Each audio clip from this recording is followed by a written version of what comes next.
तर हा व्हिडिओ आहे माझ्या मुंबईकर मित्रांसाठी. मुंबईमध्ये गरमी खूप जास्त वाढली आहे यावेळेस, म्हणजे नेक्स्ट लेवल गरमी आहे. मी इथे स्क्रीनशॉट पण टाकलाय, तुम्ही चेक करा. हा कालचाच आहे, 26 एप्रिलचा. आणि सध्या मी एक NSG कमांडोचा पण व्हिडिओ बघितला. आय गेस कर्नाटकाचे CM होते, त्यांच्या सिक्युरिटीमध्ये जो NSG कमांडो होता त्याला सुद्धा हीट स्ट्रोक, उष्णता एवढी जास्त लागली की बिचाराला चक्कर आली.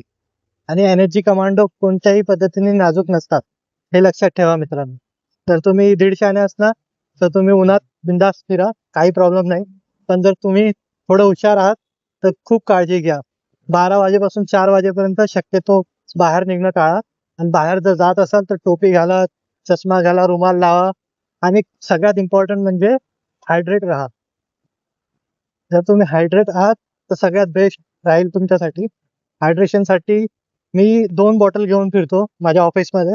एक नॉर्मल पाण्याची बॉटल असते आणि एका बॉटलमध्ये मी इलेक्ट्रॉल पावडर टाकतो. इलेक्ट्रॉल पावडर 24 रुपीज 23 रुपीजची मेडिकलमध्ये भेटते. तुम्ही एक लिटर पाण्यामध्ये टाका, पूर्ण दिवस यूज करा, बेस्ट राहील.